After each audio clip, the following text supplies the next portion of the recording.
राजा रघुवंशी के murder case में बड़ा खुलासा। मर्डर के बाद इंदौर गई थी सोनम। वारदात के 2 दिन बाद 25 मई को सिलीगुड़ी के रास्ते ट्रेन से पहुंची थी इंदौर में किराए के घर में रुकी थी सोनम। राज कुशवाहा से मुलाकात के बाद वाराणसी होते हुए गाजीपुर पहुंची सोनम। रघुवंशी पर एक और चौंकाने वाला खुलासा। राजा की हत्या के लिए गुवाहाटी रेलवे स्टेशन के पास से खरीदा था हथियार। हनीमून ट्रिप के दौरान सोशल मीडिया से दूर थी सोनम। एक भी फोटो अपलोड नहीं की। मर्डर के बाद उसने राजा का इस्तेमाल किया अकाउंट का। सूत्रों के मुताबिक सोनम ने अपनी आंखों के सामने कराई थी हत्या। विधवा होकर प्रेमी राज से शादी की कर रही थी प्लानिंग। विदेश से लौटे डेलीगेशन के चीफ रविशंकर प्रसाद ने पीएम से मुलाकात से पहले प्रियंका चतुर्वेदी का बयान। हमने पाकिस्तान के दुष्प्रचार पर ब्रेक लगाया। ऑपरेशन सिंदूर का मैसेज विदेशों में पहुंचाया। इंडोनेशिया मलेशिया में खुली पाकिस्तान की पोल। आतंकवाद पर इंडोनेशिया का भारत को मिला साथ। संजय झा के नेतृत्व में इंडोनेशिया दौरे पर गया था डेलीगेशन।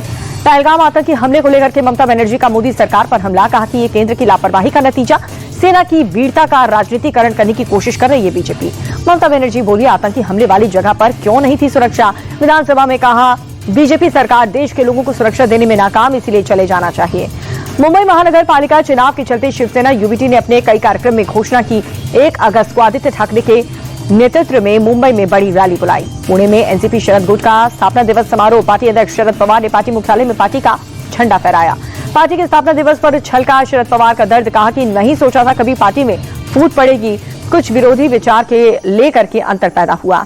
शरद पवार बोले, देश हित के फैसले में और मेरी पार्टी हमेशा सरकार के साथ। राष्ट्रीय सुरक्षा के मामलों में हम कभी भी राजनीति नहीं करते।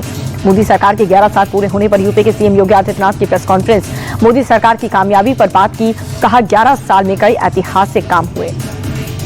सीएम योगी बोले, केंद्र सरकार ने हर वर्ग के लिए काम किया। विकसित भारत की दिशा में तेजी से काम हुआ। केंद्रीय मंत्री धर्मेंद्र प्रधान बोले, देश को विकसित करने पर हमारा फोकस। 11 साल में हमने भारत को आत्मनिर्भर बनाने पर काम किया। हर क्षेत्र में तरक्की के लिए करते रहेंगे काम। केंद्रीय मंत्री मनोहर लाल का बयान। जम्मू कश्मीर में शराबबंदी और अतिक्रमण को लेकर के लोगों ने खोला मोर्चा। कश्मीरी पंडित और मुस्लिम समाज के लोग बड़ी संख्या में सड़क पर उतरे। प्रदर्शनकारियों का सरकार की मिली भगत से मंदिर और शमशान भूमि पर अवैध अतिक्रमण का आरोप। कहा, फारूक और उमर अब्दुल्ला के लोग इसमें शामिल।